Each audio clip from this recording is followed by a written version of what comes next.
We also have with us today Katya Hazard, who's a close friend and my colleague at K2 Integrity, a senior director in charge of our sanctions advisory practice, along with Eric Lorber and other great professionals at K2 Integrity. Before joining K2, she was a 10-year veteran of Clifford Chance, the international law firm, where she was a deep specialist on trade issues, sanctions issues, AML issues. She's one of the great experts in the space and has written, along with Eric, some of our advisories that you've seen from K2 Integrity that have appeared on the Dolphin platform. And last but not least, Tyler Nielsen, a good friend of all of ours, former government official in the U.S. who's dealt with sanctions issues in the past, a sanctions advisor with his firm APS Apps, and has done an enormous amount of work on trade and sanctions issues, in particular in the Nordic region. So we're very pleased to have Tyler with us to reflect on the environment. So let's do this. I will offer some thoughts, maybe to provide context. We'll then ask Ami, Katya, and Tyler to provide some initial thoughts on the current environment, things to watch, certainly things to watch with changes in 2021. And then we ask all of you to participate by submitting questions in the question function, and I will certainly get to those and try to make sure that the panelists addressed as many questions as we can. But let's begin the conversation and talk about the context of the changing trade environment and risk environment in the maritime domain. And I think there's two ways of looking at the changing environment. One is the regulatory compliance risk that's attendant to the space, and also then the real risks. When talking about the regulatory and compliance practice, there's no question that there's deeper focus on the maritime domain and sector from regulators around the world, and in particular in the sanctions domain. We saw last year, both from the US and the UK, the first consolidated advisories for the maritime industry, reinforcing the for sanctions and financial integrity requirements and processes and systems within the maritime sector, and not shipping industry, but all elements and spectrum of the maritime sector. We've seen greater attention from a sanctions perspective, sanctions programs themselves on shipping, on trade, on multinational companies that affect the transport sector. That has put pressure on the industry writ large to think about its risk and to manage its risk. All the while, there's more attention to sanctions evasion and the use of shipping and maritime as a tool of evasion. And finally, all of this happens in a broader context of greater reforms in the money laundering, anti-money laundering space. You've certainly seen in the United States with the passage of the NDAA at the end of the year, reform of the anti-money laundering system, greater attention, not just in the United States, but in Europe and around the world, on ultimate beneficial ownership, understanding ownership and control, understanding counterparty risk, understanding supply chain risks, all with the intent of creating a more effective anti-money laundering system, which has as its pillar the notion of greater transparency, accountability, and traceability. And that applies obviously in the shipping and maritime domain. So that's the regulatory and compliance landscape, very broadly speaking, which I think puts enormous pressure and new demands on those involved in shipping and maritime and trade. Then you have the real risks, and we've seen reports from the UN and others with respect to rogue actors, sanctioned actors, illicit actors using the maritime sector and the transport sector and trade to evade sanctions, to engage in illicit activity, and to thwart law enforcement efforts. We know that the market, whether it's in the payment context or in the trade context, is growing more disintermediated. So it's harder to what's flowing through payment channels, what's happening within a business cycle, what's happening in terms of counterparty risk, be it in the supply chain or in the financial context. So there's greater and greater needs of reliance in that disintermediated context. And finally, and as we're about to publish in concert with Windward, We know that the very nature of trade finance itself is changing. We know that 80% of trade finance now happens through open account transactions versus classic trade finance mechanisms and documentation, which has enormous implications for major global banks and the trade finance industry, which has relied very heavily and in fact built compliance systems around traditional trade finance tools and mechanisms, and is less equipped to deal with open account trade finance across borders.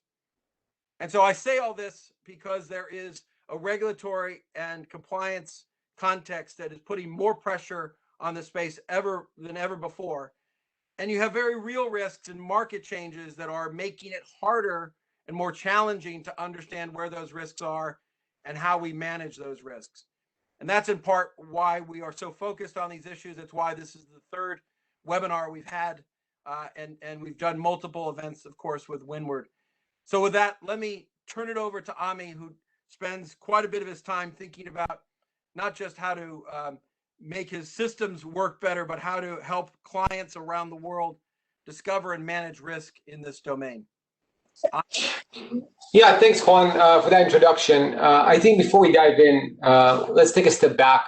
I recently spoke with one of the officials in the United States government to get some context about kind of where are we in the journey. And I think he had a very interesting comparison where feeling that he mentioned that he feels that the maritime ecosystem is just about where the banking ecosystem was before the AML and Bank Secrecy Acts came about in the late 1970s.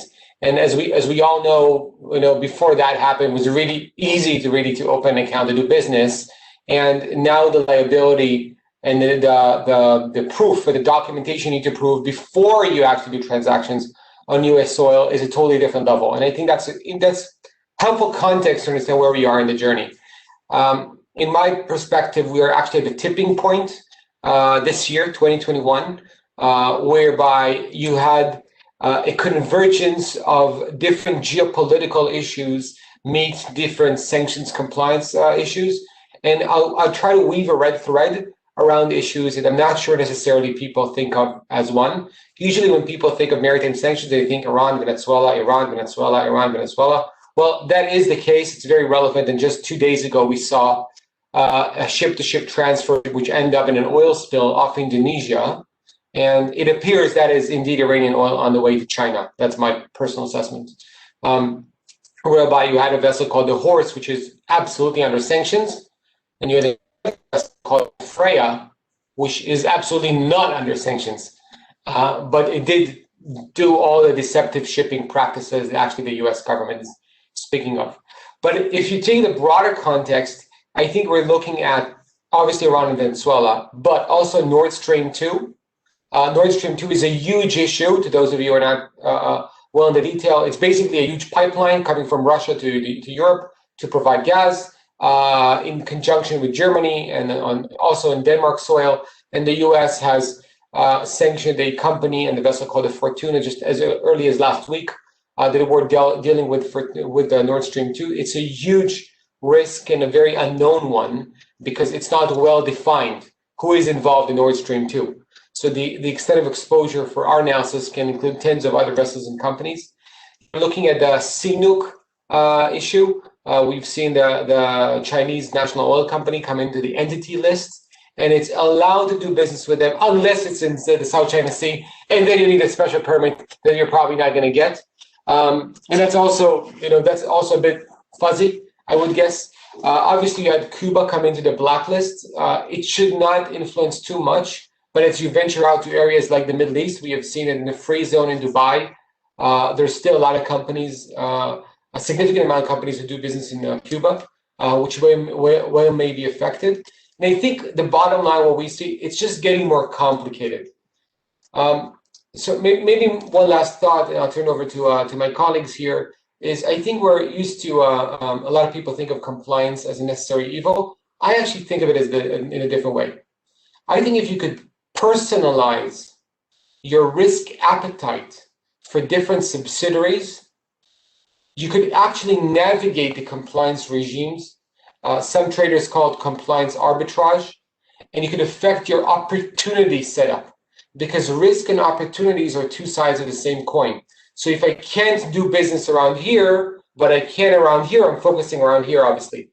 Now, if we could allow people with technology and processes to personalize their view of risk, I think it actually may help companies become more competitive. Maybe it's not, maybe it's not your usual sanctions webinar. They're going to come after you, but I think actually maybe that's could be a stronger incentive, if that makes sense. It does, Ami. Thank you. I'm going to come back to you for maybe more examples you've seen and that you're seeing, given the analysis that you do every day in the maritime domain, plus what you're seeing from your clients and customers. So I'll come back to you after Katya and Tyler. But I do want to, as we say in Washington, foot stomp your last point, because I think one of the things that we try to drive home from K2 Integrity is better, more nuanced, more sophisticated risk management allows you to do more and better business, and as opposed to shying away from risk or shying away from business. And what we've seen in the context of blunt de-risking, in whatever context in the past, is frankly a reaction to an inability to pierce the veil of what's on the other side and to understand the risk and how to manage it, right? And if you can understand it, you can discover it, you can manage it, you can then do the business, right? And do it credibly and ethically and morally. So I just wanted to, as we say in Washington, foot stomp your last point, Ami, because it's a good one. Katya, let's turn to you. You're watching the sanctions environment every day, literally every day, with clients and in this context, and maybe get your impressions as to what's happening in this space and what you're looking for in 2021. Thanks, Juan. Thanks. Interesting point that Amy mentioned, that according to his discussions, he had the feedback that the shipping industry is where the banking industry used to be 10, 15 years ago. So when I joined in about 10 years ago in the space, banks were just kind of starting out building their compliance departments, their compliance capabilities. There are still clients based in Europe and Asia who haven't heard of OFAC and what they do and why they're important for their business. So that was all new, but I think it's fair to say that in the last 10 years, banks kind of became the jacks of all trade, because there's a huge compliance obligations on them to do due diligence, not just on their clients, so KYC, the typical process, but now we're talking about clients, and now with the Maritime Advisory coming both from OFAC and from the UK, they also need to understand all the shipping complications of their transactions, where the shipping routes are, and the ship owners, the containers involved, bad actors involved. So it is an extremely complex world. And again, like back in the day when I started, the major tool of finding all of this was filtering. So you would filter your SWIFTs, you will look at the transactions that produced alerts. I think it's fair to say this is no longer the case. A lot of banks are struggling in really building up like smart compliance. So not just staffing compliance with more people, because now compliance departments in certain banks became, in the matter of thousands of people. There's even the process of offshoring compliance to jurisdictions with less intense labor costs now. Smarter in terms of how you go around about detecting the risk, what technology can you use, and how that technology can be married with, with your own systems. Because again, like let's not forget, like banks and large corporates, they're present around the world. They already have their built systems. So whatever the business solutions offered in the space, and I know there's a lot of startups working in the space, and they offer really interesting solutions, but all of this needs to be fit in the framework of already existing software tools, capabilities on both large and small and medium-sized enterprises. So I think definitely a challenging space, definitely more complexity than even 4 or 5 years ago. A lot of different executive orders that sometimes contradict each other or have very vague statements. Advisories is also a complex world because, a lot of clients are asking, what is an advisory? Like, do I have to do it? Or is this something that's really an advisory? And I think the answer to this is like, it shows the enforcement prerogative of OFAC, of OCI, where they're going with their enforcement trends. The other thing is also asking, okay, if I'm not a bank, do I have to care? And I think the answer is yes. Now you do have to care, because the advisory was very explicit about the companies it targets. It says we can no longer rely on the banks alone. Everyone working in the shipping space, everyone who's engaged in cross-border transactions needs to be aware of it and need to implement really meaningful due diligence processes within their companies. Katya, you raised a couple really important points I want to come back to. Part of this is the compliance and enforcement focus shifting away perhaps from the bank, at least that perception, but also the deepening requirement within bank and that sort of tension on compliance reliance. I also want to come back to you on this question that you raised of sort of the flurry of executive orders and designations, the overlap in some of the contradictions and confusion, and maybe giving those that are participating today kind of a sense of maybe some examples of that and how the programs have overlapped. So I'm going to come back to you on some of that. Tyler, let's turn to you. You've had experience within government, now outside of government. You've focused on this space and certainly looked at it in the Nordic context. Give us a sense of what you're seeing and maybe some of the challenges that you've seen evolve over time, because you've been looking at this space for a while. Certainly, indeed. Thank you. And I mean, I think it makes sense that I'm on this because I'll say very similar things to Ami and Katya. I think certainly here in the Nordics, right, when I first arrived here 3 years ago from Treasury, it was, the Nordics are 10 years behind and, we're catching up. I would definitely say in those past 3 years, though, the regulatory space and the focus has caught up quite quickly. In particular, here in Denmark, we now have a new law as of January 1st that allows the main enforcement body, the Danish Business Authority, to finally conduct investigations and conduct no-don raids for sanctions. They did not have this power before. This was a known gap for them, right? We've also had the first major enforcement action with the Dan bunkering case, right? And there was a lot of press around it for many years and a lot of close investigation, but it's clearly showing that, right, enforcement is where Europe is headed, where certainly the Nordics have headed, right? The Nordics are teaming up and focusing on this much more closely.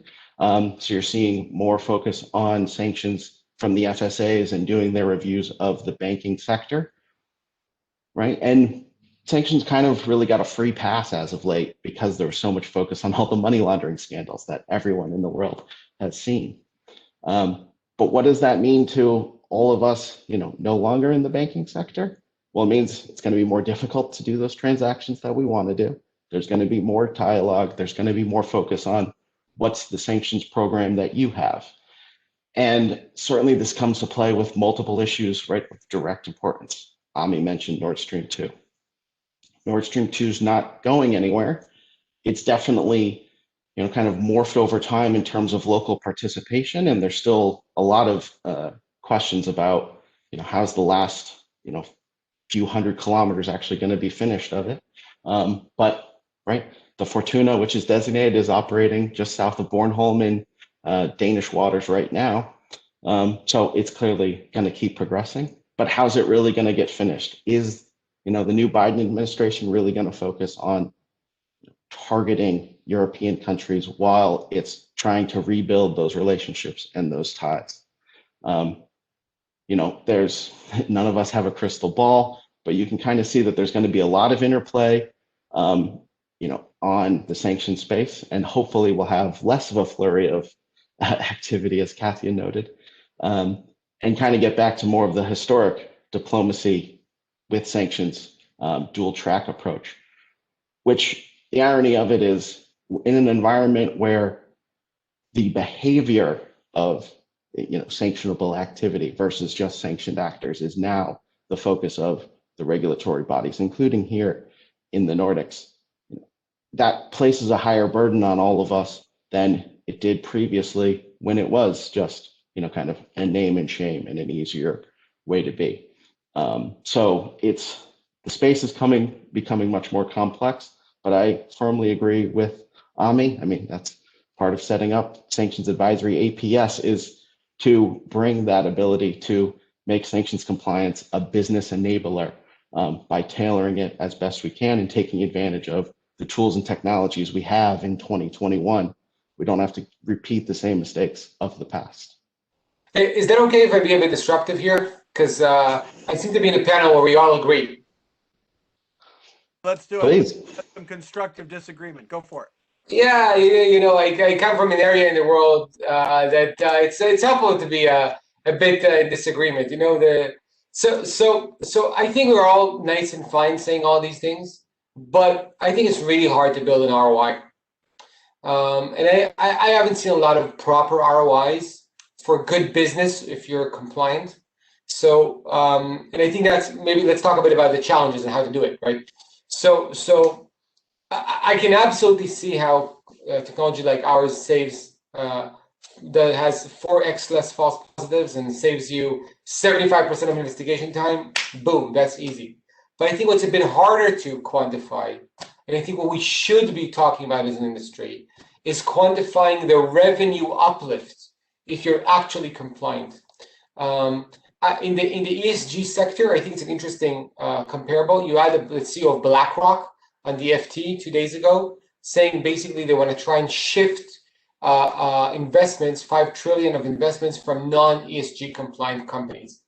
So I think that's an interesting way of how change will happen, because I expect, if it's really going to do that, which I assume he will, because he's the CEO of BlackRock and it's the FT, right? But if they actually do it, I expect that to create a surge toward ESG compliance. You had Refinitiv publish free, putting their ESG rating for companies for free a day after. And hopefully that will push people more in the environmental space and being compliant in the environmental space.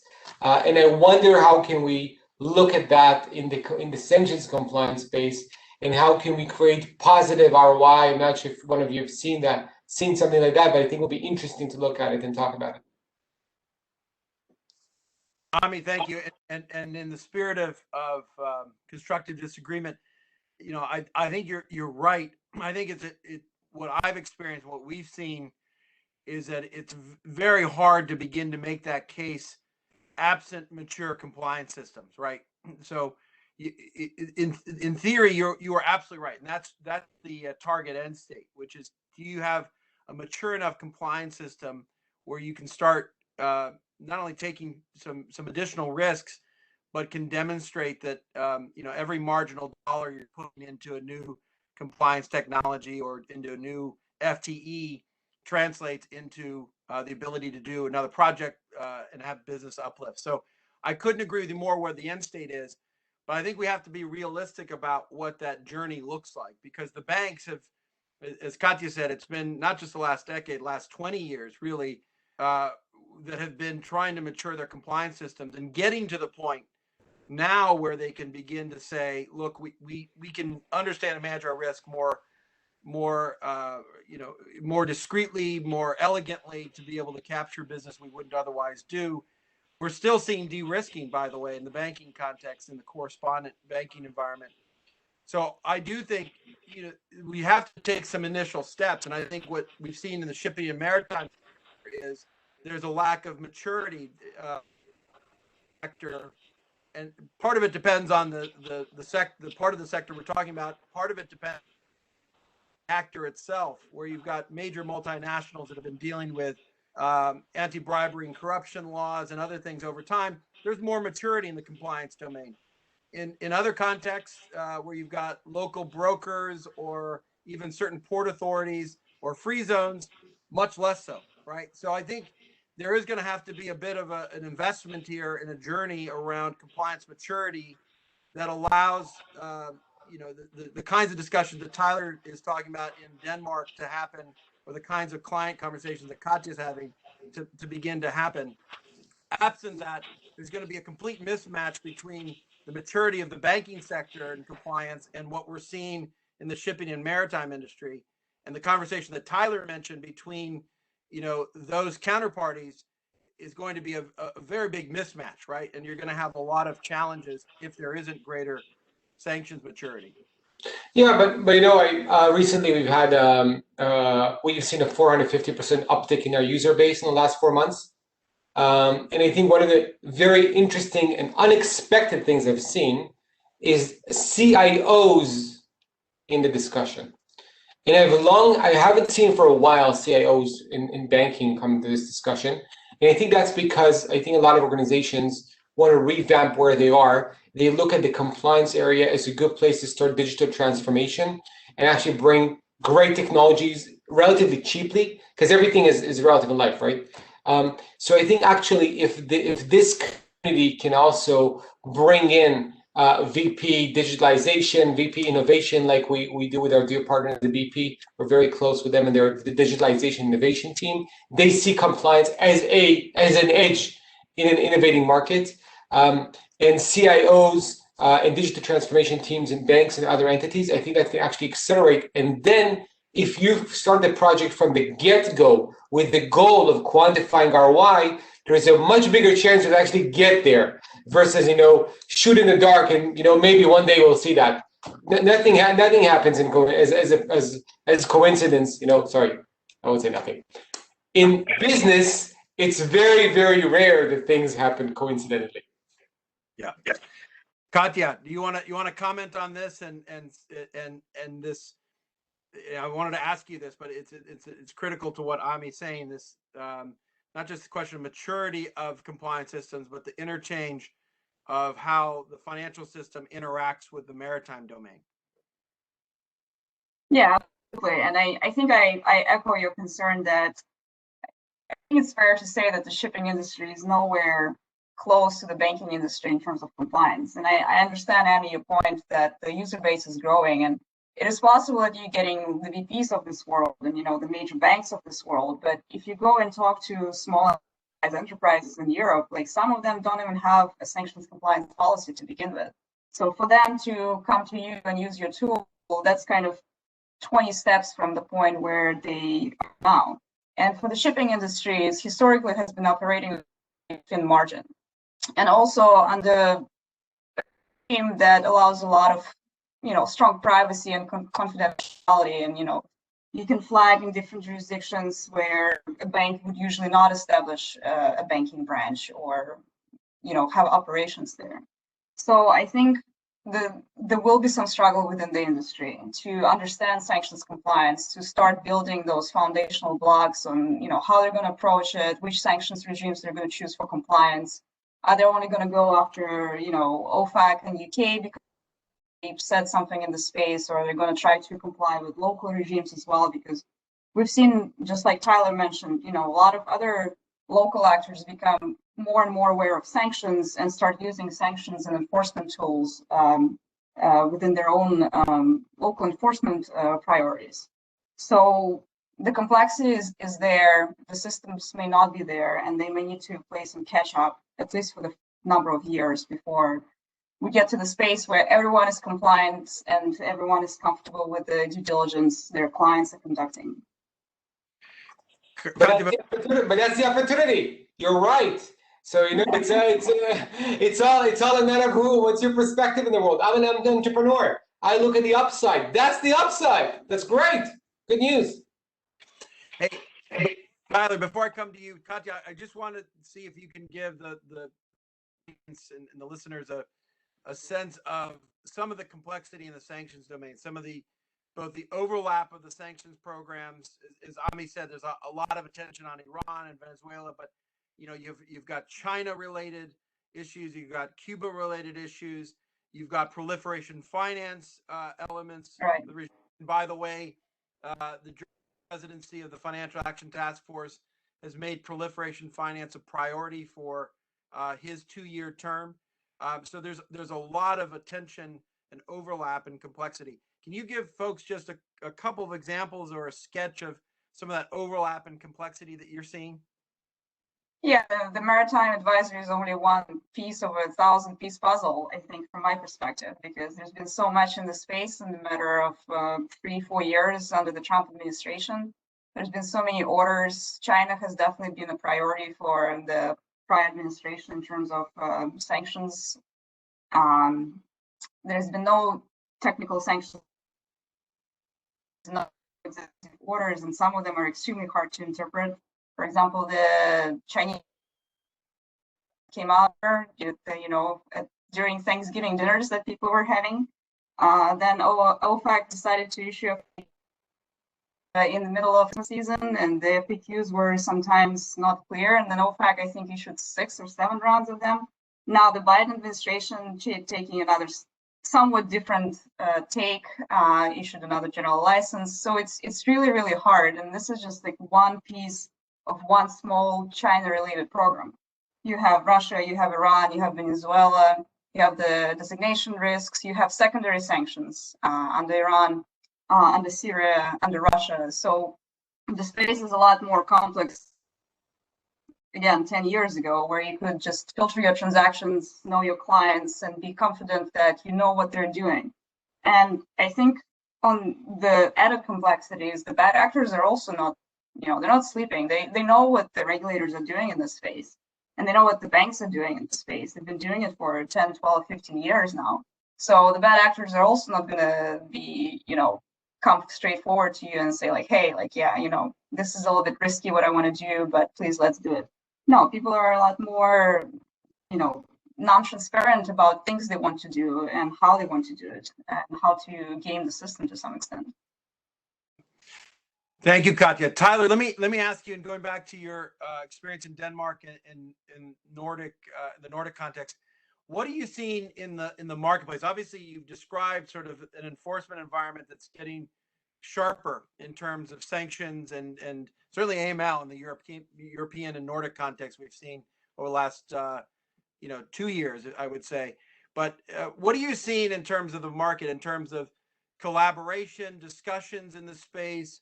Kind of the expectations of the maritime sector coming from the banks? What's that dialogue look like? It's just starting. It's in its infancy. There's been a great awakening of sanctions exist and sanctions do impact me. Certainly, right? The Nordics is kind of an insular where all very nice and everyone's friendly up here, and that's really kind of insulated. But there's been a harsh reality from the AML side.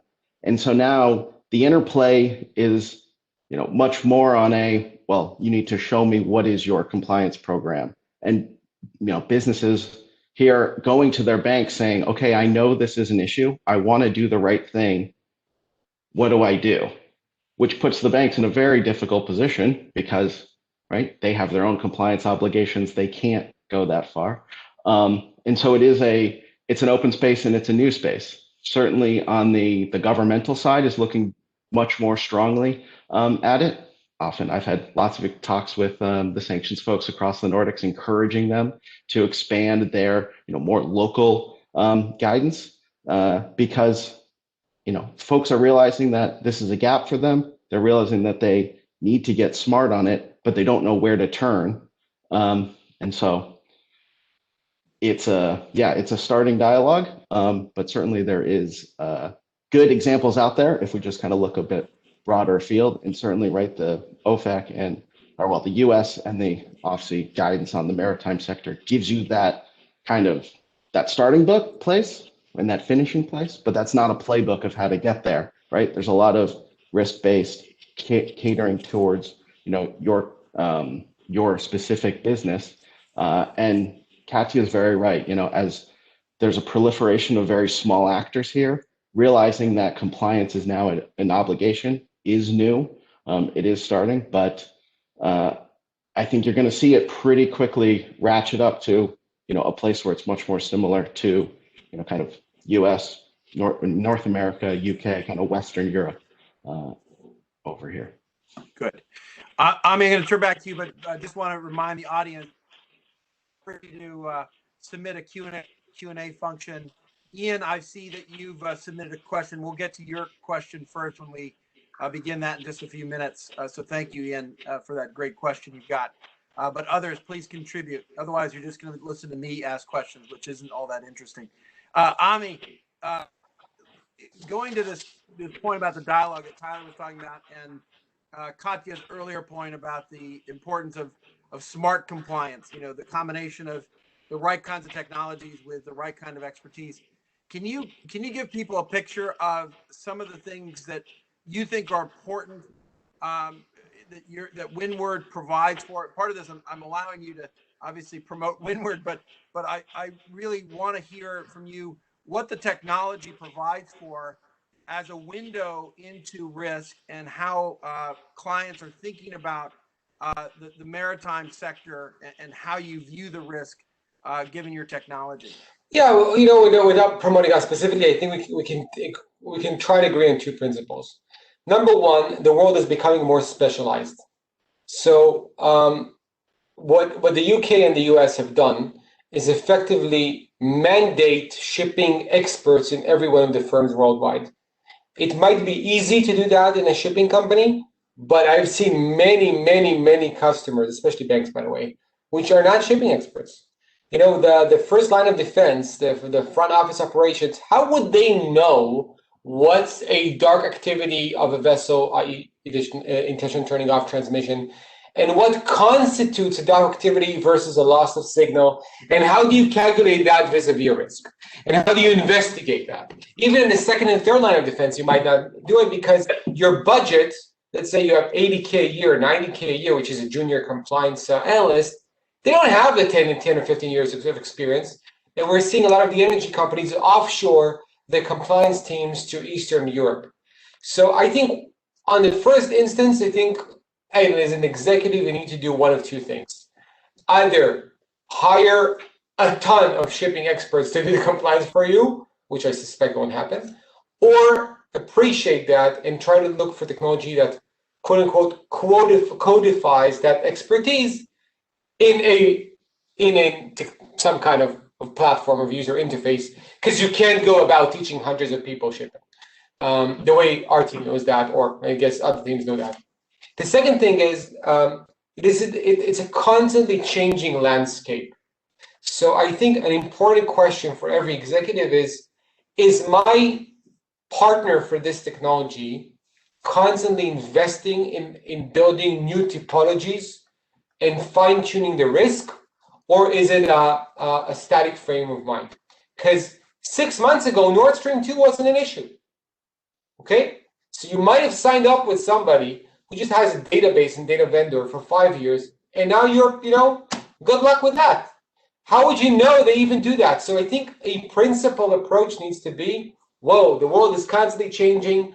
Nord Stream 2 was cool yesterday, it's not cool today. CNOOC was cool yesterday, might not be cool today in some aspects. I don't know what will come tomorrow. You've seen Swiss Oil, which is a Geneva-based trader, getting blacklisted last week by the United States, United States Department of State and OFAC because of trading with Venezuela. So these are the principal two questions. How do you codify expertise, and how do you constantly build typologies? Now, if you agree on these two, you can choose us, you can choose somebody else if you find another company that, has that thesis of combining shipping expertise and AI, or you could just wait to get bitten, because I just don't see any practical way where you could, stay ahead of so many changes instead of just shutting your eyes and, crossing your fingers and hoping for good. And I think as our CFO likes to say, hope is not a strategy. Ami, thank you for that. And I'm gonna take the moderator's prerogative and privilege here to just do a little bit of advertisement on our side, because we're hosting this webinar on the dedicated online financial integrity network, our Dolphin platform, as we call it, appropriate for a maritime conversation, by the way. But that is a platform updated constantly with the deepest resource center on compliance and financial crime risk and sanctions management, not just information, but tools and testing and training in the industry. So I would encourage those who are, to Ami's point, looking for insights on the complexity and the changes, to look into our Dolphin platform, which hosts all of our information and our alerts and things that we provide for our clients. So anyways, I would recommend it. Well, I have another comment on that, because yesterday was a really important point. BIMCO, one of the biggest shipping organizations in the world, came out with a new sanctions charter party agreement and sanctions clauses. yesterday. So I think when you're looking at the regimes, you're not looking only in the US and the UK and all that, you're also looking at industry associations, which makes Dolphin that much more important. Thank you, Ami. No, and it goes to the point that what industry does matters, right? Collectively, and when you talk about major market players, we've seen that in banking, right? The major banking players raising the level of requirements and compliance obviously raises the level of requirements in the banking ecosystem writ large. I think the same goes in the maritime context. So thank you for that. Let's we've got about 15 minutes left. Let's get to Ian's question. And again, I would encourage anybody else who has questions to submit it in writing, and I will read them. This is from Ian Bolton. Thank you again for submitting it. Having come from a banking compliance background, I would argue that compliance in banking should not be seen simply as a good example. Maturity doesn't equate to good. Great point, Ian. What other industries can the maritime sector learn from in the compliance area? Katya, maybe I know you focus a lot on the financial sector, but let me turn to you, Tom, and then on to answer Ian's question. I think one point I have to raise in response to the question is that there's not necessarily knowledge and information sharing in the space. We do know what banks do because we are in consulting industry, so we understand what's going on, but you cannot just go to a bank and say, hey guys, like I'm a small or medium-sized business based in Europe, in France, for example. I'm trying to build up my sectors, my compliance sector from the ground up. What should I do? I think Tyler brought that point that the bank is not going to share the information. You can, I don't know, maybe, obviously you can hire a consulting firm in the space, but I'm not sure there is an equivalent to the banking industry in terms of sanctions, because they've been hit so hard by the regulators on all sides of the Atlantic. So they are mature participants in this space. You obviously have also the logistics companies, because you also have the compliance on the export control side.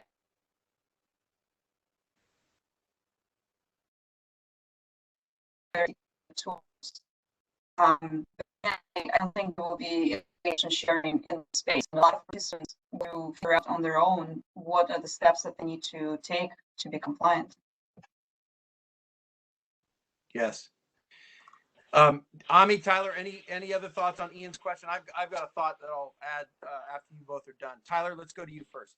Yeah, I was going to mention the defense sector and weapons and export and dual use controls. Right? There's no perfect analogy that you can make between the two, but certainly those dual use goods, those controls have been around for a while. It is slightly different, but that's where I would look to for other best practices than the banking sector. Yeah. Ami, any thoughts? I've got one thought in answer. You want to add? Yeah, like our late Prime Minister Ariel Sharon used to say, well, that's a good question, but maybe that's not the question. I think the question is, what's the maritime sector? I actually think it's a very, very, very fragmented sector with multiple verticals. You could see both P&I clubs who've revamped their compliance programs the last 2 years, as well as bunkering companies, which has, I would say, close to nothing. In the commodity trading industry, you have very small compliance teams. By and large, obviously there are different cases. While the energy sector, we've seen some of our big energy clients rebuild their compliance teams and take them from 1 to 20 compliance officers in the course of 9 months. So I actually think some subsectors in the maritime industry are actually performing or looking at this differently than others. And maybe from the dead bunkering case, maybe there is something to be learned, because I think that obviously, dead bunkering and that team is obviously world class, but they're also very not centralistic, I would say, in that company and how it takes decisions, because it's actually a group of like 80-something companies.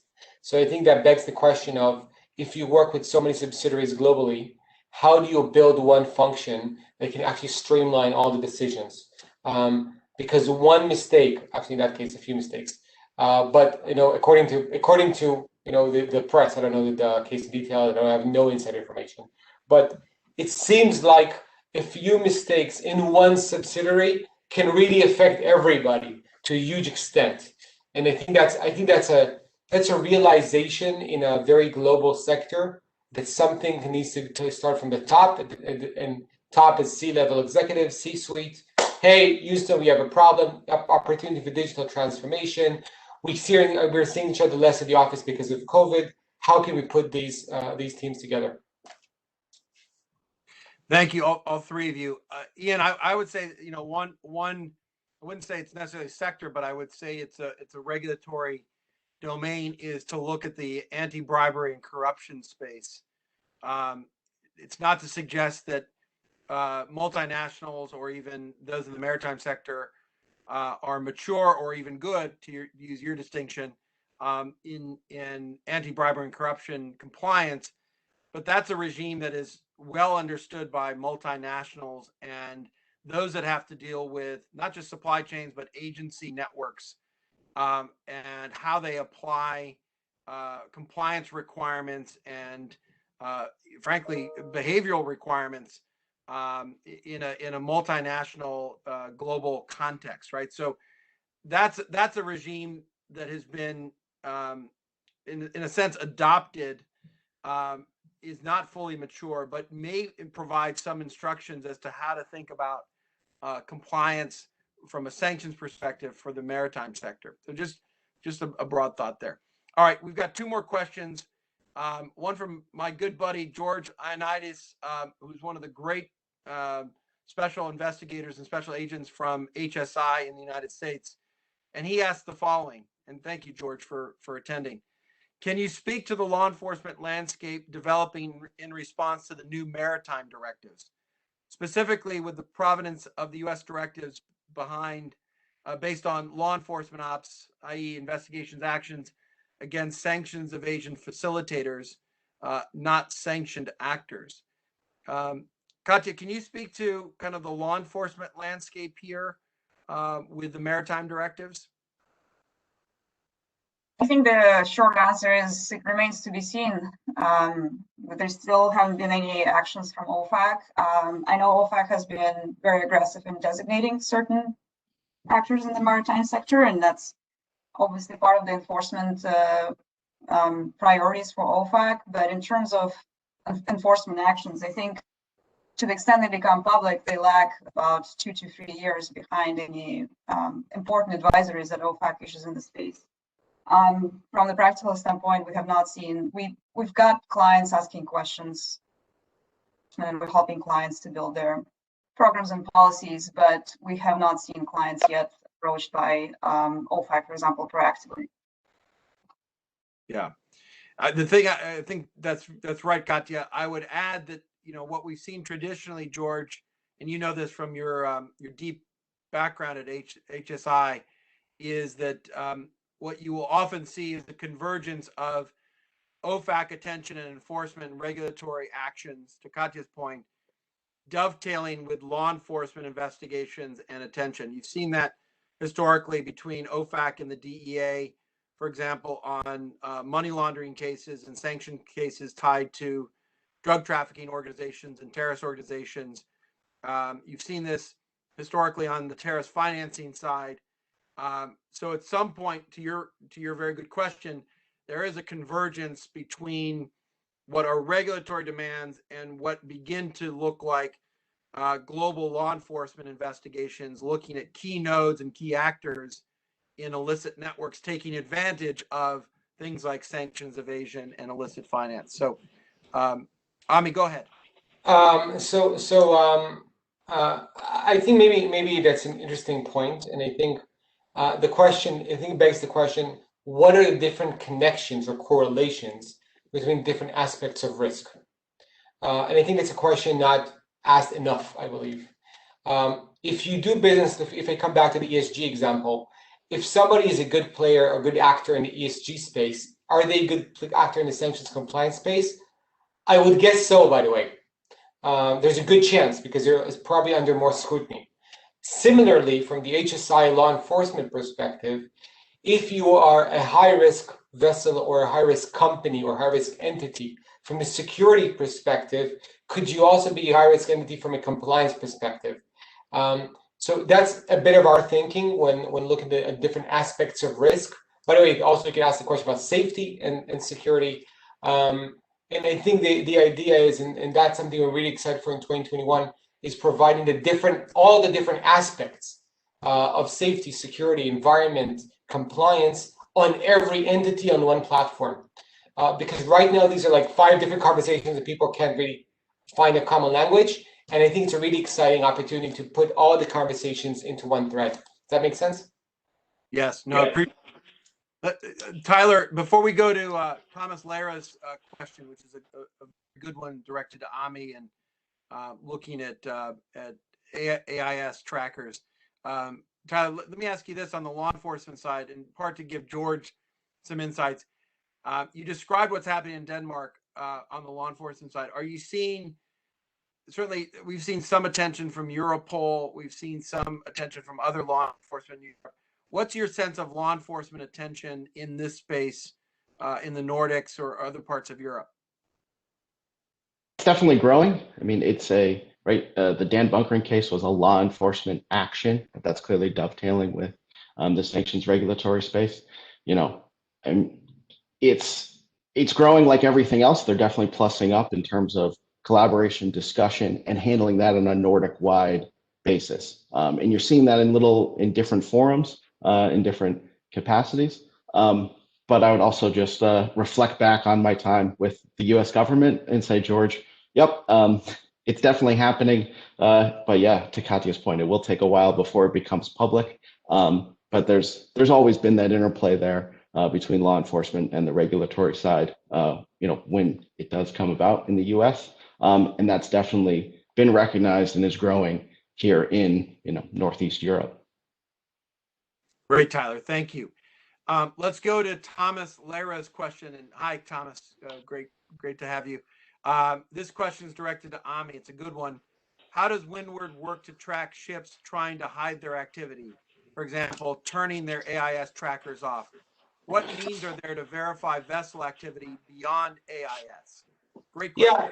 So let me take a step back. We built a company, and hi, Thomas. Thomas, by the way, is a founder of a great company called Vake AI. I really recommend everybody take a look at it. They're doing some great work in this space. So we built a company 10 years ago, and my partner and I have literally over 3,500 radar images we booked with these own fingers and correlated them with AIS turning off. So we're well acquainted with the realm of the possible. I think the challenge is what's the use case and who's paying. I'm sorry to go back to the business side. If you're a government, you can use radar satellites and yada and look at your area. The problem right now, the challenge is much more global and persistent. We have a great partnership with Hawkeye 360. By the way, they just launched their cluster 2 days ago, which is new RF satellite technology that picks up the radar frequency of the vessels for persistent passive monitoring, not active monitoring. So that's something it will come and mature over the course of the next 12 months. We've been working on it for a year now with them as the clusters mature. In terms of IoT data, there are companies like Inmarsat, which at some point could offer you further information. You can look at, and we are doing it, working with deep learning and imagery, optical imagery globally. We have a great partnership with Planet, where we take in all the images globally and correlate that to our platform. But I would say they're all, in my humble understanding, cherry on the top. The basic is the following. There is no one perfect solution, and the idea is, first of all, reduce false positives by using AI with AIS, with all the weather data and all the port data and so forth. You get 4 times less false positives for vessels turning off transmissions. The RF satellites and the IoT and the optical images and so forth are beyond this 4x less. So it's in order to find the cherry on the top, really what disappeared. Another approach which we're taking is sourcing market data. We have a partnership with Vortexa for when ships are taking in cargoes. So we flag the cargo risk, even if the vessel was dark. So long story short, there's no silver bullet. You need to take AI and all the data sources and constantly iterate. I mean, that's a great point and a great way to end the webinar. I think we work a lot, obviously not only with you, but also types of technology companies, as well as NGOs like C4ADS and the Foundation for Defense of Democracy, do a very good job of looking at the technical data and other sources of data to put together network analysis, which in many ways is a very strong baseline to understand where risk lies and how to think about that risk. And we're doing all the time at K2 Integrity. So let me maybe stop there. We're at the witching hour. Katya, Ami, Tyler, thank you for your time, your insights. I want to thank the audience for your questions and your attention. On behalf of Windward, on behalf of K2 Integrity, I want to thank you for joining us. Again, I would encourage you all to visit Dolphin. If you don't have access to Dolphin, certainly reach out to us. Be very happy to provide you access, and certainly to your enterprise or to your users. Thank you very much. We hope to see you again soon. Be on the lookout for more great webinars. Have a great day. Thank you, guys. Thank you, everyone. Thank you.